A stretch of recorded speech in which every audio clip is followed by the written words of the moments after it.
Okay, all right, everybody. Thank you for joining us here at C-Suite Connector, co-branded networking meeting with South Bay FENG. And I'm going to share my screen at this point.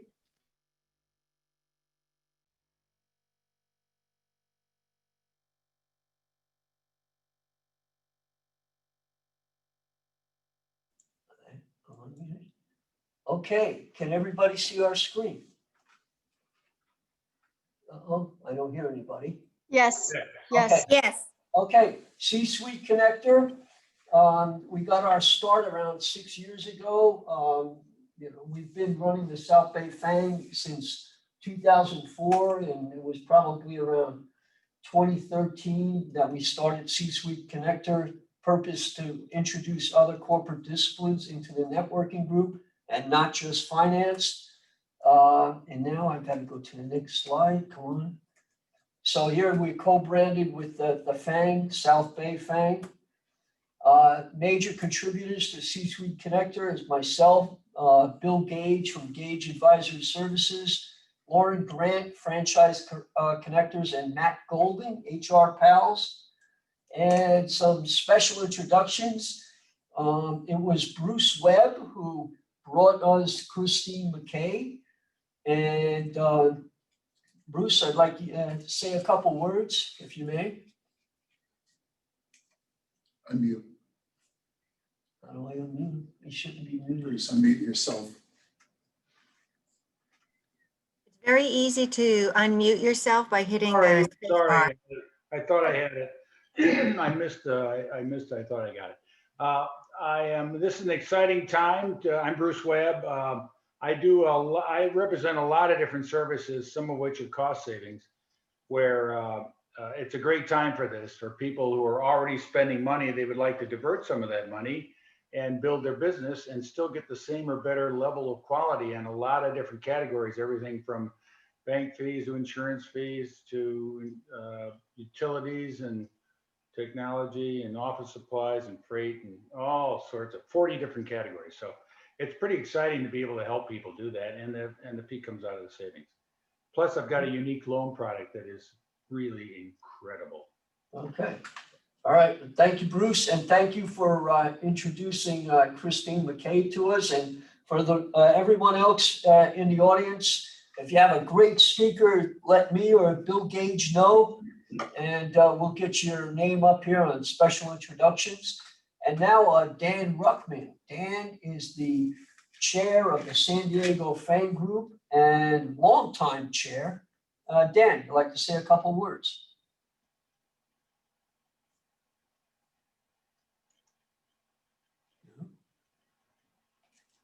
I don't hear Dan. He might be on mute too. I don't even see everybody to unmute. Dan, you need to unmute. He's muted. I can't find Hit the him. space Okay. bar on your keyboard. Hit your space bar and that'll unmute you. Okay. All right. We'll catch up with Dan later. So we have a number of sponsors.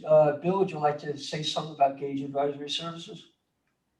Hi, everyone. Bill Gage, Gage Advisory Services. I'm a fractional CFO that works with clients in the insurance services space. So looking for independent brokerage owners that are looking to ramp up their business, make an acquisition, or make a sale. Okay, very good. And next, Lauren. okay, yeah, okay. Lauren, whoops, let me go back up. Lauren, Franchise Connectors. Hi, everyone. Good to see you. I work with individuals that want to get into business ownership but don't know where to start. And I learn about their skills and their interests and their lifestyle and financial goals, build out a model for them, and then identify businesses that are a good fit. And I'm excited to share, I don't know if a lot of you know Jeff Baker. He's a FANG member who just started his new franchise business, Bloom & Blinds. He'll be going to training here shortly, and he's very excited to open up in Redondo Beach. Excellent. Good job, Lauren. Good job. Let's see. I'm going to get to the next slide. Fisher Phillips employment law. Christine Barron is our main contact. She's one of the attorneys there. And Fisher Phillips and Christine Barron give us an annual meeting we have with them, and they give us an update to California employment law. And we just did her last month on COVID and employment law. So it was very interesting. So if you need any kind of employment law help, Fisher Phillips and Christine Barron is the one to go to. There's some of their areas of expertise. I haven't seen Mark here today. I don't think he made it, but Hire Consulting Services. And Connor, where is Connor on here? Yeah, Connor? Okay, Retirement Benefits Group. We do 401k consulting from plan design, fund selection and monitoring, fiduciary education for the committee, as well as top shelf one-on-one and group education for the employees. Our goal is to help people achieve a good retirement. And here's some of our clients: Petco, WD-40, United Way, to name a few. C-Suite Connector, we are planning a holiday mixer at Tortilla Cantina on December 10th from 6 to 8 o'clock. We have a limit of 20 people. We are gonna take care of all the food, and you can just buy your own drinks. If you're interested, please reach out to me or Bill Gage. We're gonna start a list, so we feel this 20 slots are gonna fill up rather fast. So that's December 10th, 6 p.m. in Old Town Torrance. And now I'd like to introduce Christine McKay, empowering the negotiator in you. She's the founder of Venn Negotiation. And I'm going to turn it over to you, Christine. I'm sure you have a presentation, or what would you like me to do here? You can shut the screen share off because I am not going to have a deck. So I love to just have a conversation. Negotiation is an interesting topic for a lot of people. I know that a lot of people are off camera right now, and I'm actually going to ask that you come on camera. In the 1970s, UCLA released a study that showed that 55% of communication is nonverbal. And as a negotiator, it's really important that I be able to see you, so I know if you're falling asleep. Whoever said he was afraid of falling asleep earlier. So, because that means I need to change something up. So please don't deprive me of getting to know you through that 55% of communication, because I'm really excited to be here. Thank you, Michael, for having me, and everyone at C-Suite Connector. And I really want to give a special thanks to Bruce Webb because of the introduction he made for me to Michael. So I see people coming onto camera. Thank you so much for that. So we are here to talk about literally one of my favorite subjects on the planet, which is negotiation. Now, I understand that not everyone has the same love of this topic as I do. And so we're going to kind of get into the meat of the topic in a little bit, where we're going to talk about kind of three big things. We're going to talk about the three basic things that are required to have a good negotiated relationship: knowing what you want, how to ask for it, and then making sure that you actually get what you were told you were going to be given. So, but we're going to spend a lot of time talking on the importance of how you ask for things. But before we go into that, I'd like to ask permission. And for those of you who are on camera, if you could just raise your hand if it's okay, put a 1 in the chat if it's okay. I'd like to ask permission if it's okay if I share a little bit of my story with you. If that's okay, just kind of raise your hand for me, please. Thank you. I'm so excited to be here. So I have been doing negotiation for almost 30 years, but I didn't start out doing big business negotiation. And I've negotiated with almost half of the Fortune 500 in 53 countries. But I grew up in a tiny town of 550 people. So when I say it's tiny, I mean it's tiny, in north central Montana. And I had, is anyone old enough to remember Bonanza beside me, the TV show Bonanza? Right, so there are a few of us who are old enough to remember. So Bonanza is an old Western TV show. And my dad was a ranch foreman and my mom was the ranch cook. And I used to ring the dinner bell so the cowboys could come out of the bunkhouse into the main house to eat the dinner that my mom had been cooking all day since 5 a.m. And that was my day-to-day world. And it was amazing. And I had an amazing high school career. I was an honor student. I was a competitive speaker and was #1 in my event in my state for 3 years. I was an international exchange student.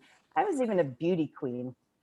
And my class of 20 people that I started kindergarten with voted me most likely to succeed. So fast forward just a little bit of time, and at the age of 19, all of that hopes and dreams of this amazing career appeared to come to a crashing halt when I found out that I was pregnant and I wasn't married. And I had just lost my job, and it was the middle of January in Missoula, Montana, where it gets quite cold that time of the year. And I found myself living in the back of my 1972 Chrysler Newport, homeless, not married, and pregnant. And I had my cat Athena, who'd curl up with me and kind of keep me warm sometimes. And I ended up meeting a guy who I thought was a nice guy. Turned out not to be such a nice guy, but I needed to abdicate. I decided that I was not capable of making good decisions for myself. So I abdicated that to this man who I ended up marrying. And we had 2 more kids together. I wasn't allowed to work. I wasn't allowed to get an education. And for those of us who are old enough to remember Bonanza, many of us will remember June Cleaver and Leave It to Beaver, the perfectly dressed, the dinner on the table, nothing out of place, did what she was told kind of a person. And that was me. And you can tell from my hair that that's how I would really like to live, right? Yeah, no, that's not at all who I am. But for a long time, I did live that. The problem is that my husband at the time wasn't able to support us. So we did all of our grocery shopping at the food bank. We'd boil water on the stove to give our kids baths at night. And one day my oldest daughter was about 3, and she did something that all kids do and all people do. She got hungry. And I had a single can of tomato soup to feed her in my cupboard. And that was all I had. And she hated tomato soup. So like any good 3-year-old, she threw a perfect temper tantrum. And I remember being so frustrated and so exasperated that I literally picked her up and I shoved her tiny body into the cupboard to show her that I had nothing else to eat. And at that moment, I decided I wanted a different life. And my husband at the time was not a nice guy. And so I took the risk and decided to go to community college and figure out a way to go to community college. And I did, and I graduated with a 4.0 GPA. I was only allowed to study from 3 a.m. to 6 a.m. I wasn't allowed to study when my kids were awake or when he was up and home. And so when I got a full scholarship to finish my education at Rensselaer Polytechnic in upstate New York, I realized it was going to be easier to do on my own than it was going to be to do with him. And so I left and I took my daughters, and I became the first woman to graduate from Rensselaer as both a full-time student and a single mom. And that launched me on an amazing trajectory, an amazing career. And on top of it, I got to meet the man of my dreams, who I've been happily married to for 27 years. And he is amazing, and could not be here without him, nor could I be here without my daughters. And I started doing international mergers and acquisitions for what's now Verizon. I was working a lot in Eastern and Western Europe, worked in Southeast Asia. And I'll tell you, the first time I flew first class on Singapore Air, I cried like a baby. And those poor flight attendants did not know what to do with it. They were freaking out because they just wanted everyone to be so happy all the time. And I'm just sitting there bawling. And because it had just been such a long ride a long journey from living in the back of that 1972 Chrysler Newport. But my journey wasn't over because I decided that I needed to get an MBA, because anybody who wanted to have, because I was working in finance and I loved international M&A, I loved international tax, I loved treasury, I loved all of those things. And so I decided to get an MBA. And to this day, the proudest day of my life is the day that my 3 daughters walked across stage in front of me and got little teddy bears with school t-shirts on it right before I was awarded my MBA from Harvard University. It had been 10 years from the time that I had set a goal that I was going to go from living in the back of my car to going to Harvard University. And I did it. And I did it because I chose to negotiate a different life for myself.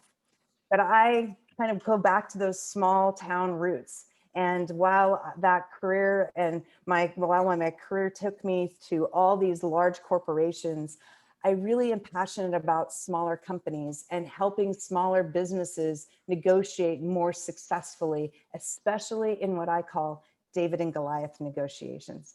When smaller companies are negotiating with big behemoth organizations like Boeing and British Telecom and Pfizer and you name the big company. And I love helping those smaller organizations level the playing field with those negotiations. So I launched Venn Negotiation out of that passion. And we do 2 things really. We do provide education. So we have programs, which I'll talk a little bit about some of the programs that we do from an education perspective. And then we also actually provide negotiation services to our clients. So we literally act as a negotiator on behalf of our clients. Now, we are not attorneys and we do not replace an attorney. I love my lawyer friends. I am grateful that I am not one of them. I'm just saying. So, because as a business person, I take a different perspective on negotiation than an attorney does. And it actually is a really amazing marriage when it works well and we can achieve some amazing things with our clients. So let me ask you a couple questions. So who here is the CFO or a CPA? If you could raise your hand or type a 1 in the chat if you're not on camera, that I'd appreciate that. Awesome. Who here owns their own business? Okay, we have a few of those. Type a 2 in the chat if you own your own business. And if you work for a corporation, type a 3 in the chat or raise your hand for me. All right. Okay, we've got quite a few people in kind of across the board here. So that's awesome. So why do you think, and you can come off mute and throw out some ideas or type something in the chat for me. Why do you think more people are not brilliant negotiators? Come off mute and throw some things out there for me. Fear, afraid to ask. Fear of losing out. Losing out. They don't know how to go through the process mostly. They don't know how to go through the process, uncomfortable with conflict, lack of preparation. Ooh, Afraid to ask. What's that? They're afraid to Afraid ask. to ask. Yes. And worrying to offend. Worrying to offend, right. These Don't are all, see their worth. they don't see their worth. Absolutely. These are all Afraid to great. lose. Afraid to lose. Awesome. They don't know what they want. They don't know what, gosh, you guys are just speaking my language. I love it. Love it. They Love it. don't know when to walk away. They don't know when to walk away. Oh my gosh. Yes. So the biggest reason though, is because nobody's taught us how to do it. So when we were 7 years old, let me ask you this question. Who loves to negotiate? Who looks forward to it all the time? Yeah, I do. Okay, even I didn't raise my hand because I'm telling you, there are times when I just downright hate it. It's not fun all the time. Sometimes it's really uncomfortable, especially if we are emotionally invested in the outcome, right? So nobody is a brilliant negotiator all the time, but some of us like doing it more. But who is afraid of negotiation? Who really hates it? Who sees it as this really combative thing that makes them really uncomfortable? Because there are a lot of people out there. I was on a podcast recently and I was talking to the host and he said to me, And I'm going to mimic what he did with his body. He said to me, Christine, how can you talk about negotiation? It's so combative. And I was like, wow, this is a guy who does not like to negotiate. And so we're going to talk a little bit about the different types of negotiation styles that are reflected out of those people who love negotiating, those who don't like it as much, in just a little bit. But the biggest reason is that, you know, when we were 7 years old, who has kids here? Who was a kid here? Right, everybody's hand should be up because every one of us were kids. So guess what? When you were 7 years old, between the ages of 7 and some people say 13, some people say 16, guess what? You were a brilliant negotiator. I mean, you were brilliant. You knew how to get what you wanted. You knew how to figure out how to play your parents against each other, to leverage one thing versus the other. You knew how to negotiate. But over time, we hear this little word, and it starts with an N and it ends with an O. And we start getting fear around that word, and it starts preventing us for asking. So somebody said, you know, that we don't ask. And I'm just finishing, my first book is with my editor. It's called Why Not Ask? A Conversation About Getting More. And the fact is we don't ask for what we want a lot of times. So I'm going to just talk a little bit about what the three big elements are for negotiation that to be successful. And the first one is, as Daniel Walsh said, know what you want. Now, who thinks it's easy? That's easy. Who thinks it's easy to know what you want? So I like to tell this story about how I went to a car dealership and I offered to buy 2 cars for the price of 1. That was the deal that I presented to the dealership. Now, who thinks that's a crazy deal? Most people think that's a nutty thing to do. Like who on here would go to a dealer and say, I want to buy 2 cars, but I'm only going to give you money for 1, right? So there are a couple of people who've heard this story before. So the reason why I like to use this story is because most people in the United States anyway have bought a car. So throw into the chat or come off mute real quick. What are some things that you think about when you decide you want a car? What are some of the things that you want in that equation in terms of the defining what you want? Throw some things out for me. Safety. Safety.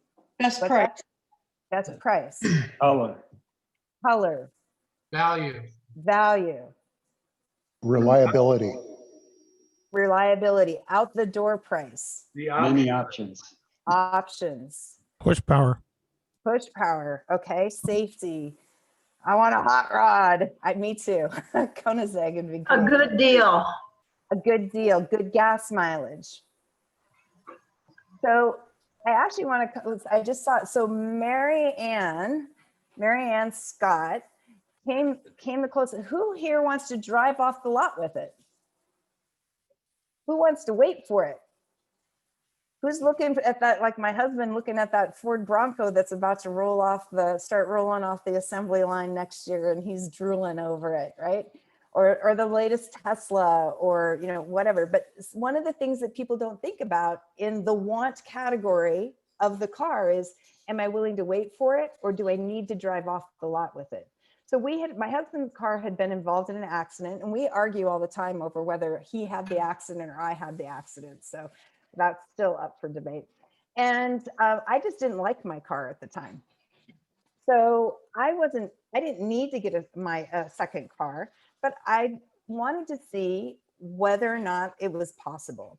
So my husband and I made a list of everything, my grandmother calls it Nat's ass level detail, of what we wanted in a car. Everything from the things that you guys all mentioned around color, price, the financing. Did we want it? We decided whether we needed to drive a car off the lot. We knew what options we wanted. We knew if we wanted to have an extended warranty and what was important to us under the warranty. We knew We knew what we wanted in terms of, did we want to get it detailed every so often? We knew all the things that the dealer was going to come to us as part of their offer. And I evaluated those to say, what do we want out of all these things that they're going to offer us? Because we all know what they're going to offer us. So I have that list. Then the next step was I prioritized it. Which of these things were most important to us? Because a lot of times when people negotiate, they give up unimportant things or give up important things in exchange for unimportant things. It should work the other way. You don't want to give anything important away unless you're getting something of equal or greater value. But we often don't think about that. So we came up and we prioritized our list and we knew what were priorities. But then I had to determine, is it possible, is it plausible that a dealer would sell us 2 cars for the price of 1? Now, I was darn glad I didn't go ask anybody, because if I asked anybody in my network, would you think somebody will sell me 2 cars for 1? They go, hell no. So, but I did the thing that somebody else said when I was asking, I did the research. So my husband wanted a Honda Element, hideous car, one of the most hideous cars on the planet. If you drive one, I'm so sorry. If you like it, you're like my husband and I love him. So, but those cars are now the thing about those cars is they're geared toward a young market. You can hose the darn things out. So if you turn 21 and you have a binge night one night, you can get sick of it and you can hose it out. So it's perfect for a 21-year-old. So and it seats only 4 people. We had a family of 5. Now our oldest daughter was of driving age and had her own little car. So she wasn't driving with us as often. So we could get away, we could squeak by with a 4-seater if we had to. And so they had a specific market. They're targeting people under 30. It was an outdoorsy car. It has funky doors on it. You can hose it out. We only drive manual transmission cars. And we were living in Boston, and less than 7% of the New England population drives a manual transmission car. And guess what? If you're under 30, there are even fewer of them. I think my oldest daughter's one of the only ones I know. So I did all this research about the dealers. I researched how they sell. I researched how they sell to men versus how they sell to women. I researched everything about their business. I looked at when they get new models in, when is it optimal or not to buy from them? When are they more likely to give a deal? What's it cost them to hold the product on the lot in inventory if they can't move it? I came up and I had this little spreadsheet that I built and I did all this stuff. And I found out that guess what? It was possible for them to sell us 2 cars for the price of 1. So we positioned it that way. Now they weren't very happy with us when we did it, but we ended up getting to a deal, and I was wrong on my numbers. So I was wrong on my holding cost. So we increased our offer by $5,000. But we knew what we wanted, we knew why we wanted it, and we knew whether it was doable for the dealer. And that is those are the first 3 major aspects of knowing what you want. And if you don't have that sense of clarity around what you want, because a lot of people go into a negotiation and they're certain about something. But let me tell you, there is no such thing as certainty. There's only clarity. And if you have clarity around what you want and why you want it and how important it is and how it's going to impact your counterpart, you have just won a huge component of any successful negotiation, because now you are prepared. You know what your trade-offs are. You know how each of those trade-offs is going to impact you and how it's going to impact your counterpart. So now that you know that, the next big thing is how you ask, because how we ask for something matters. So how do 7-year-olds ask for things? What are the different ways that 7-year-olds ask for things? Throw some things out at me. Just ask directly. Demand. What, Bill? Beg or demand. Beg or demand. They whine.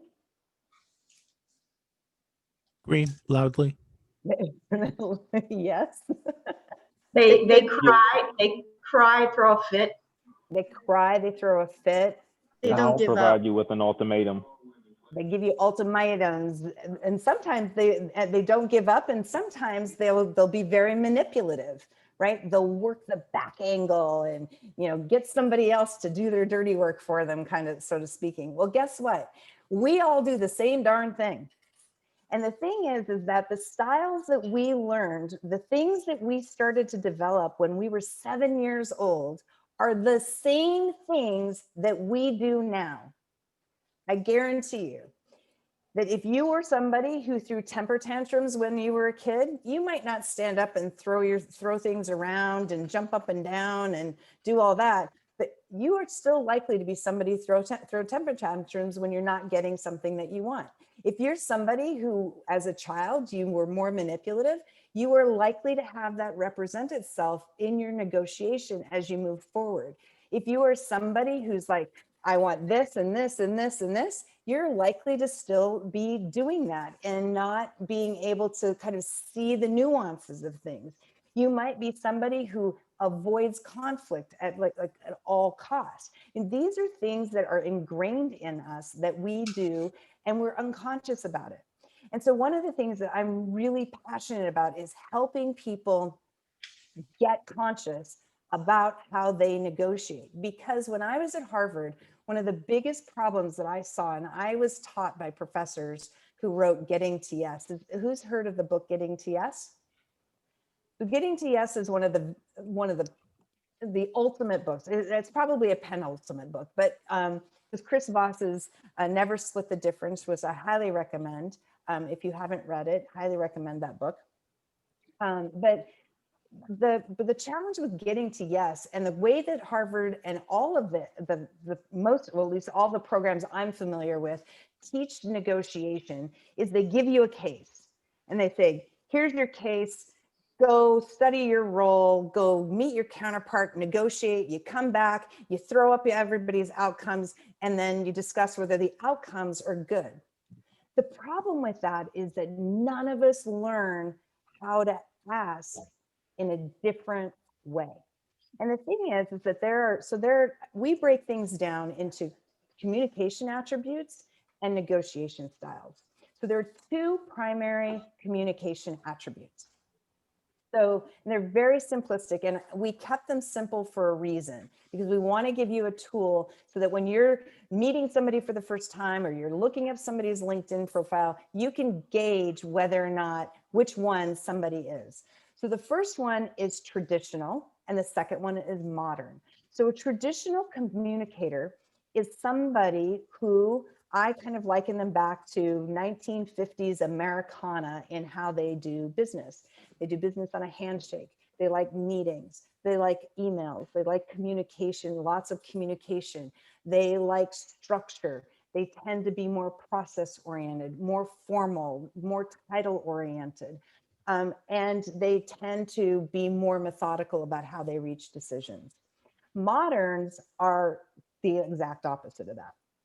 They like bullet form communications. They prefer text. They hate meetings, especially if they don't have actionable outcomes or decisions that are made. They tend to make decisions based on their gut, and they do that because they either have a lot of experience or knowledge in it, or a lot of knowledge, deep knowledge in a subject matter area, or a broad level of experience that they draw on to make those questions or make those decisions. Now, the reason why knowing somebody's communication attribute is important is because negotiation is an accumulation of yeses.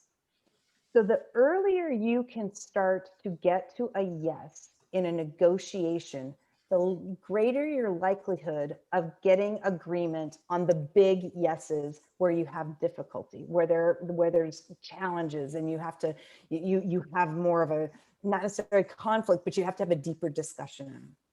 So you want to start to build yeses early in your engagement. So one of the things, so I'm a modern communicator.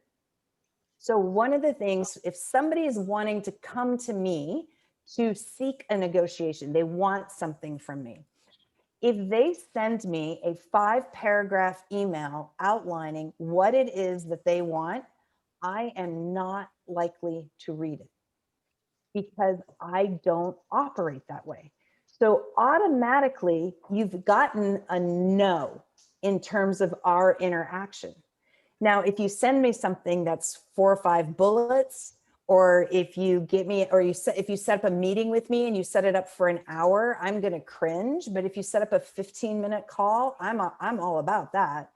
Right. So if you're a traditional communicator, if I'm trying to communicate to you and I send you 3 bullets and say, this is what we're going to talk about, you're going to freak out. You're going to like, what the heck is this? You might think that it's not respectful, that it's not thorough enough, that it's not thoughtful enough.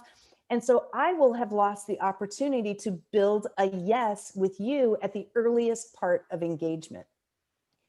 So you can use LinkedIn as a great tool to kind of assess whether or not somebody is more traditional in their style or more modern. So I noticed, because I looked at some of the members on, at C-Suite Connector, and there are a lot of traditional communicators in the group. If you are somebody who has CFA, CPA, MBA after your name, you tend to be more traditional as a general rule. Now, these are generalities, and breaking the entire human population's communication styles into 2 buckets is not 100% accurate. But give me a break. It gives me a way to start to engage with you. You want to have that, like, how do we engage with each other to begin with? Because then you're going to build on it and you're going to refine it as you go. So if you are somebody who has paragraph descriptions about who you are and your background and your experience, and you have a lot of detail, right, then you are probably a more traditional communicator. But if you're somebody who has two sentences or 2 bullets, and it might list your last 5 to 10 years versus your full 20 years of experience, you're probably more modern in your communication style. Once you know that, it makes a big difference in how you start to interact and request things from other people, because you can see where that delta is and you can start to adjust accordingly to start building those yeses. So now those 2 communication attributes all apply to the 4 negotiation styles. So now when I talk about the negotiation styles, when I first started talking about these, I tried to be very nice about all of them and be very egalitarian in how great they are. But they're not. And some of these styles, if these are your default style, and if you text VENN, so like my company name, Venn to 26786, you can actually take a quiz to learn what your default negotiation style is. And it's kind of fun to know. And we'll talk a little bit about why. But for some of you, your negotiation style, well, really for all of us, but some more than others even, your negotiation is costing you money and you don't even know it, because you've been doing this negotiation style and refining it since you were a kid, and nobody's taught you that there's a different way of doing it. Now, it's important to understand that we actually use all 4 of these styles. Every one of us does. It's just that one of them we tend to fall back on more than the others. So the first style is called a champion. Now, a champion is a champion for him or herself. They see negotiation as a battle, and they go into the battle fully armed and fully armored. You know a champion. The champion is the person who brags about every negotiation they've ever had. I was on a call with somebody and he was talking to me about how excited he was that this was pre-COVID, obviously, that he and his buddies had gone out for pizza, and he had gotten the pizza owner, or the person behind the counter, to give him a 20% discount because he negotiated for it. That is not a negotiation. That is a haggle. And champions are excellent at haggling. So if I'm buying a rug in Morocco, I want you with me. But if I'm trying to build a long-term relationship, that is not the style that's going to win you friends and influence people. And the champion, because they go in battle, they get personal. They will, and one of the challenges for a champion is that they will agree to things that are not necessarily in their best interest just because they think it's going to annihilate you, because it's going to have a detrimental impact on their counterpart. They're going in because they're going in for the kill. Now, I had a conversation with a 75-year-old guy recently who called me. He's like, Christine, I took your quiz and I am a traditional champion and my wife hates me right now. She hates when I negotiate. I make her so uncomfortable. And I didn't realize that this was a problem. And I'm 75 years old and I don't want to keep doing this because I want to build relationships in a different way. How do I do that? Right. So we'll talk a little bit more about that. But so it's taken him a long time to realize that as he looks back over his life, that champion style has cost him. Now, it is a really good style to have if you are negotiating something that is short term, that is priced or driven by one specific thing, and you do not care about having a relationship with somebody on the back end, because that style is just so focused. And so that's the time when that style can be very beneficial. But if you're using that style in your broader relationships with your customers or your suppliers or your investors, I am willing to wager that you go through customers faster, you lose suppliers faster, and you're not able to attract the best type of investors. So that's the champion. The second style, and these are my bookend styles, is a benefactor.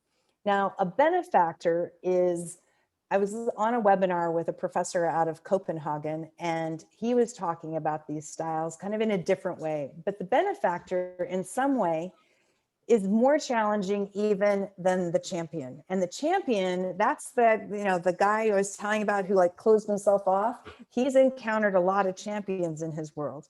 So the benefactor is incredibly conflict avoidant. And so what the benefactor will do is they'll agree to just about anything to get out of the negotiation. And what happens is that the benefactor cares the most about relationship, but at the end of the day, because they are so conflict avoidant, they actually sacrifice the one thing they think that they care about the most, which is the relationship, because they either agree to things that they can't deliver on, or they'll develop a passive aggressive behavior because they'll walk away from the table believing that they got screwed and get ticked off about it, and they'll start to sabotage the relationship over time. Now, a benefactor is really good if you have a completely fractured relationship and you need to bring somebody in to rebuild it. A benefactor is fantastic at that, because they are going to, but you want to have a balance in that. You want to balance that benefactor style with one of the other styles to be most successful. So the third style is a maverick. I call mavericks my checklist negotiators.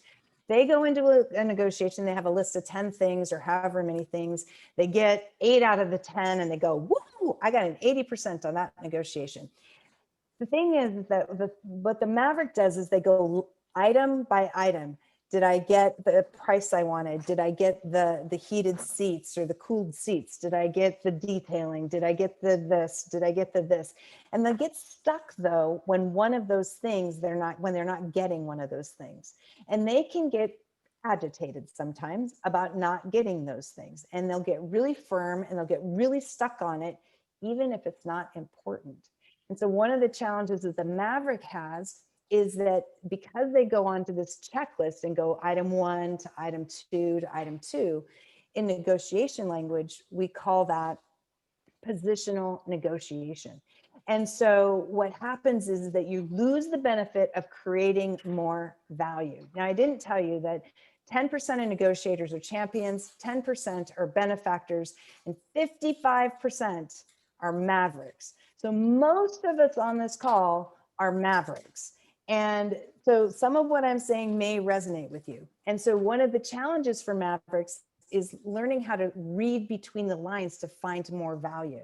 There is a research study done out of Europe that shows that when we're negotiating, like pretend I have a ball here, and this ball is 100, represents 100% of something, whatever it is that we're negotiating for.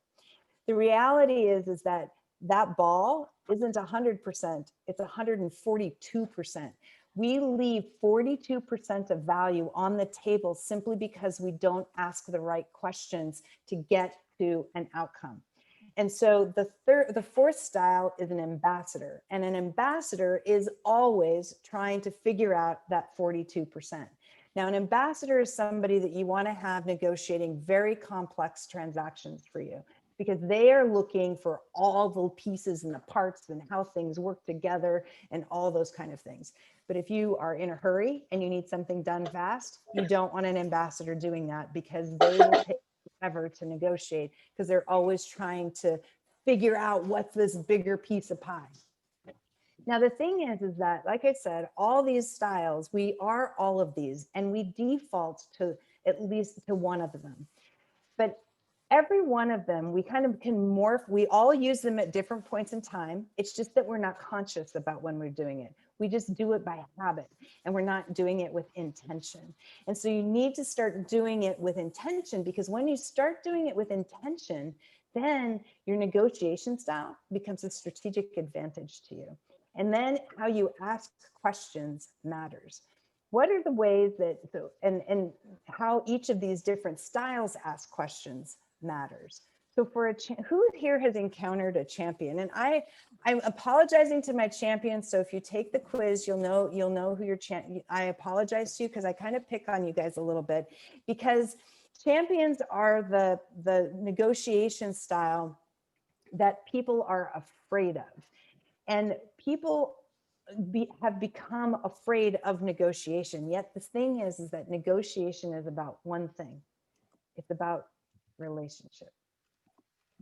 And every one of us wants to have good relationships. I don't care what your negotiation style is. We all want to have good relationships. And so what my hope for you is that your style doesn't prevent you or doesn't cost you additional relationships. So it's text Venn to 26786. So when you're asking questions, so those are kind of the communication attributes and the negotiation styles. But I also, because we talked about, so the kind of the overall conversation is about knowing how to ask, right? So one of the things to know when you're asking for things is avoid the question that starts with why. Eliminate why out of your questions. Because when I say, so Bill, I'm going to pick on you. So Bill, why is your background white? Because I'm in a white room. But how did you feel when I said that? When I said, why is your background white? Who cares? You thought, who cares? Okay. I would feel defensive. You'd feel defensive. Why is an automatic defensive question? No matter who asks it, in what situation, why is defensive? Whether you are trying to protect yourself, but which is one of the reasons why we ask that question. But if you ask somebody why, I mean, I don't know about you, but I just hear my mother screaming in my head from when I was a kid, going, "Why didn't you do this? Why didn't you do that?" I would have gone, "Well, what color should it be? Should it be different? What's wrong with white?" I mean, it raises all sorts of questions. So really focus on what and how questions. Really important. Focus on might instead of should and could. So people will say, why should I do that, right? What if you say, but if you say, what might we do instead? What does that change? So Bill, what might a good color be for a background? Oh, blue would be a good color. Blue would be a good color. Did anyone else have any other ideas? Yeah, white. White. Exactly. So the thing about might is that might creates possibilities. The way the brain is wired is that it will automatically jump to a possibility for us. So you're getting somebody to problem solve with you when you say might. So what might we do now? So you create timing and specificity and urgency to get something done. So asking what and how questions. How would it be if? How might it be if? I like that, Marissa. How might it be? Purple. See, I'm all about purple, as you can tell by my hair. So how might it be? What might we do?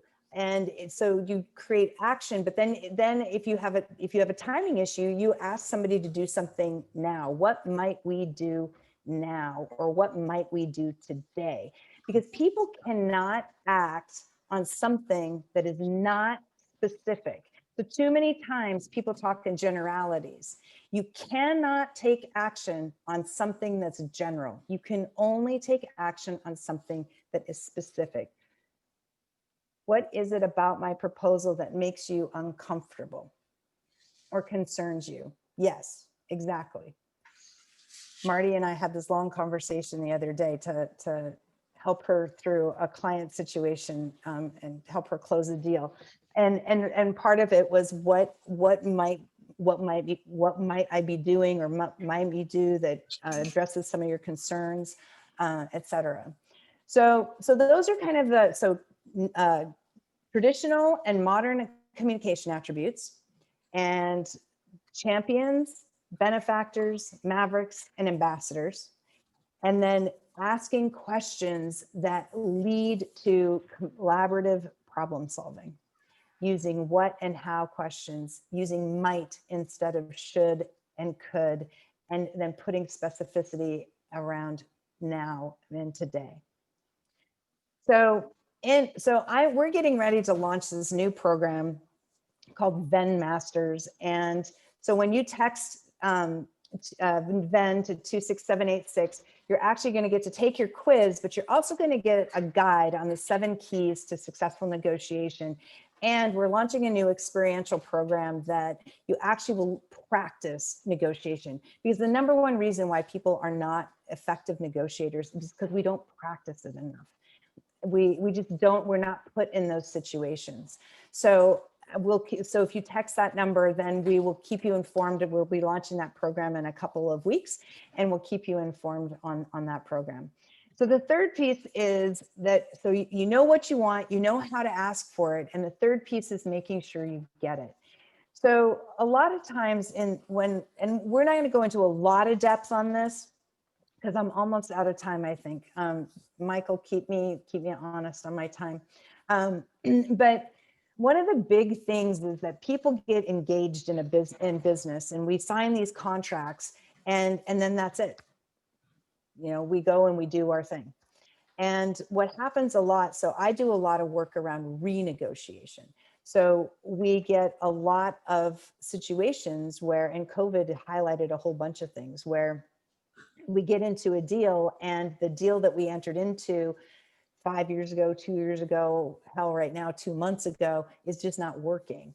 But a lot of business owners and professionals are like, well, we've got this contract, and people like stick, we got the contract. The contract is the contract is the contract. Who here believes in a customer for a lifetime? Okay, we got a few.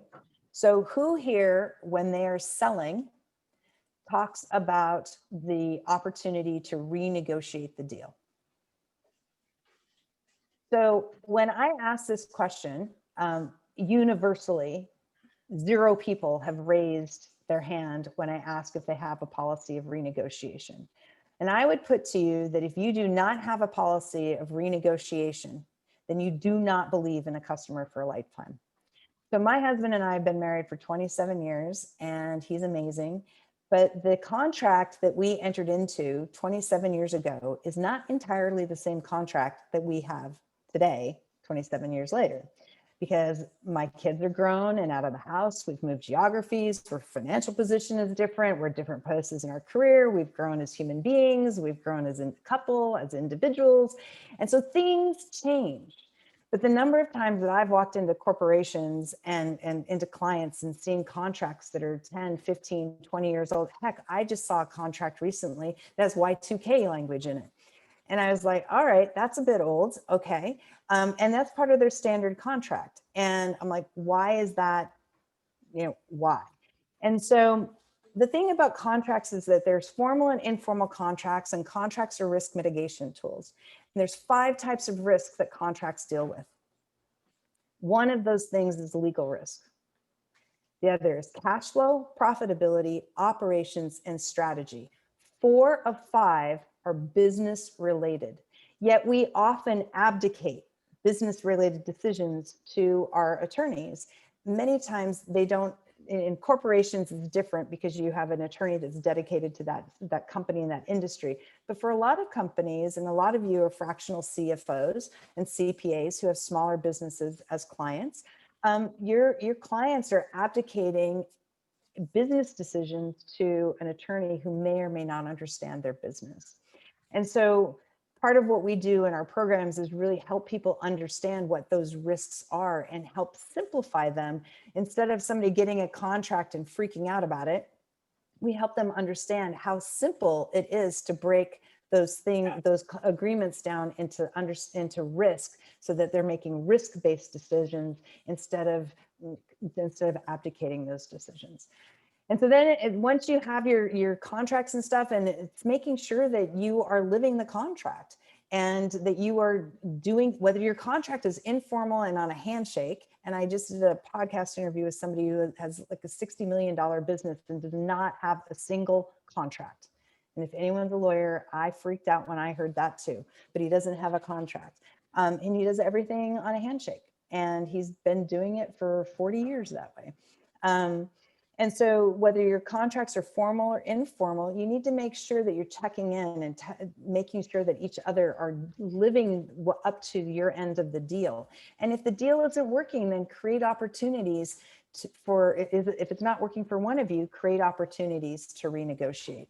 Because a contract is a document of hope.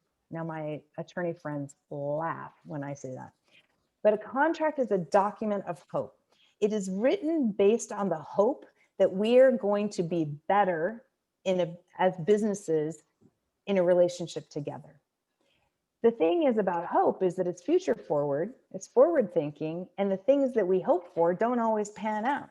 So why do we keep the contracts the same all the time and expect the relationship to be the same? Why is there not more of a give and take? Maintaining fiduciary responsibility, obviously, but still sometimes when we negotiate, usually when we negotiate, one person wins more at the table than the other. And sometimes it's okay to let that flip over time because that's the right thing for the relationship. So I clearly love negotiation. I could obviously sit and talk about this topic for a long time. And one of the reasons why I love it is because I've been honored to work with companies all over the world. I've saved companies from bankruptcy, but and helped companies grow and stay in business. But one of the things is that when I started in that car, in that 1972 Chrysler Newport, and I went to the welfare office for the first time and they asked me, what do you want to do? And I said, I was going to go to Harvard, and they laughed at me. And people laughed at me all along the way.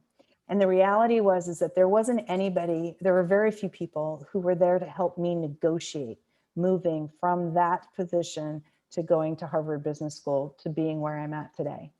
And so negotiation is something that saved my life, and it saved my daughter's lives. And because of that, I am just passionate about helping every single person negotiate in a more effective, profitable, and productive way. Because I believe that we all have it in us to do it. And I just am so excited about bringing this topic and a different light on this topic to the world. And so I really want to thank you guys very much. And I'm going to stop. And if you guys have questions, just throw them out. Yeah, fire those questions out, folks. Can you hear me, everybody? Christine, I want to hear how the car negotiation went when you got 2 for 1. So we drove off the lot that night with two brand new Honda Elements, and instead of paying, I think they were 28,000 each, and we paid we paid 20. No, they were 20. I can't remember. We bought two for the price of one, and then added 5,000 because I was wrong on my holding cost of inventory for having them on the lot. So You took an Element? Huh? You got an Element? Well, my husband got two of them. I just drove one of them for a while and gave it to my daughter as fast as I could. You think the deal would have been the same if it was a more desirable car? No. So that's one of the things. You have to understand what it is that you're asking for. It's a supply and demand thing. And so I literally looked for the dealer in our region that had the most number of manual transmission Honda Elements on their lot. And so I found a dealer that had 4 of them, and I knew that the probability of them moving them was really low. And by the way, it was the weekend after the new year, which is supposedly the worst possible time to buy a car. But my husband wrecked it. And so anyway, that's my story, and I'm sticking to it. So part of the lesson then is that knowing what the pain points are of the other side. Exactly. That's the huge piece. And that's why knowing once you know what you want and how important it is, it's really critical to understand how it translates to your counterpart. Because is it doable for your counterpart? Because at the end of the day, none of us are here to screw our counterparts. And we're not here to put them out of business. We want them to be successful. It's in our best interest, if we're doing business with somebody, that they stay around. And so understanding what your counterpart needs and what their pain points are is really important. Understanding how they do their business, what makes their business profitable is huge. And I'll tell you that the dealership manager, he was not happy with me. But when I walked him through my spreadsheet, I told him my assumptions and how I got to my numbers. I'm sorry, my daughter is watching a TV show and she is laughing her backside off right now. So I'm sure you can hear it. Couldn't hear. But the car dealer the manager wasn't happy. But when I showed him my numbers and I was transparent with him, and he could point, and I created the opening for him to correct me where I was wrong, because I was problem solving with him. He had a problem. He had too many vehicles that were undesirable on his lot. And so it ended up being a problem solving situation. So you are right, Ted, that understanding their pain point is important. So do you have any strategies for working with people who want to leave the topic, but the topic should not be avoided? A car dealer obviously wants to sell you a car. But what about people who want to leave the negotiation, but the negotiation is very important? I think you have to understand what they're looking for. And I'll give you a perfect example. As an American woman working for a software company in Asia, I was selling a software solution to my first Chinese client. And I was selling a digital data archiving solution. And I knew this guy worked for a credit card company. What are the most valuable assets to the credit card company? The records. And my product, by the way, was a digital data archiving solution. What are the most valuable assets? The statements and any correspondence. So I'm good. Sorry, Kathleen. I was just gonna jump in because I would not. So I just want to make sure I understand the question. So you're trying to figure out, the question has to do with if somebody wants to leave the negotiation, but you need them to stay in the negotiation, David? Right. Yeah, that's correct. And it's ultimately for the benefit of all parties involved that the negotiation complete. But parties don't, I mean, you could imagine, you could extrapolate this to maybe a Middle East type of a negotiation, peace negotiation or something like that, where some parties want to leave the negotiation. And that emotionally charged kinds of things happens in interpersonal relationships as well. Yeah, so I mean, so at Harvard, there's a term for that. They call it going to the balcony. And so I use questions. So first, so I have some policies that I institute. So one, I never pick up the phone. So I never answer the phone from somebody I'm negotiating with, because I always want to make sure I am in the right frame of mind and I do not want to get caught off guard. And so I always want to control that conversation. I never agree unless I've previously decided that I can agree to something. I will not agree to anything at the table. So if I'm in the negotiation and my counterpart throws out an option that I have not previously evaluated, I will leave the table and I will take it under advisement. I'll tell them that I got to go think about it, and I will come back. Now, if I've thought about it already and I've already decided one way or the other, then I'll respond, but I will not agree to something new that I haven't thought about at the table.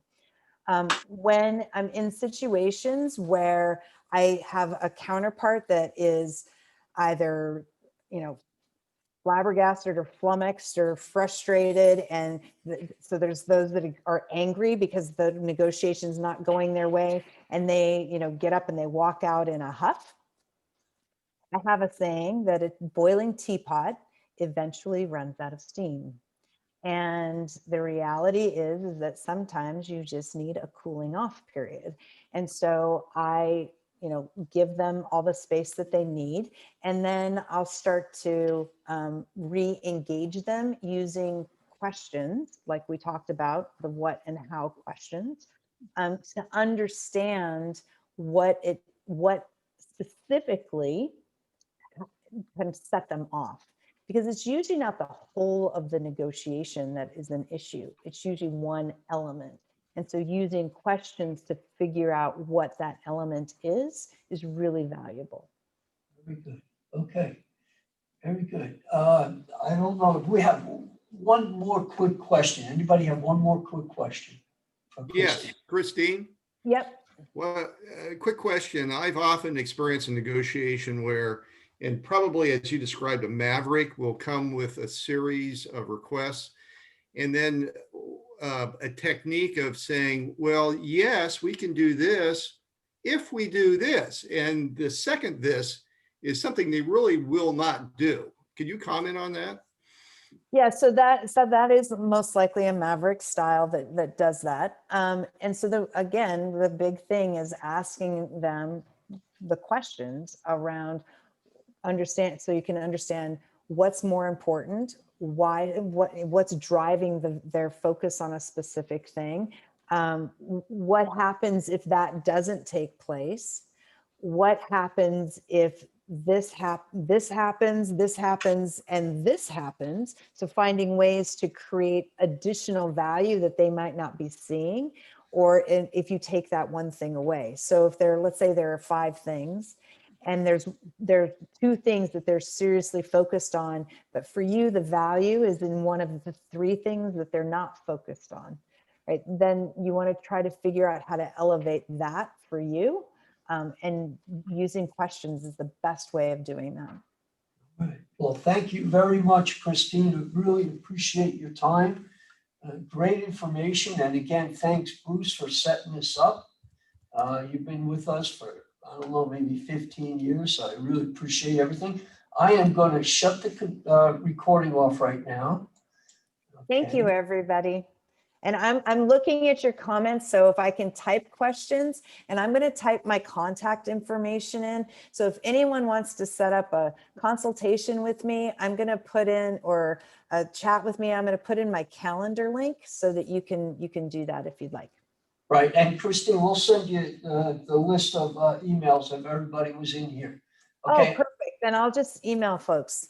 but I'll, Yep. I'll put it in here. So I hope this was beneficial for everybody. Okay, I'm gonna stop the recording.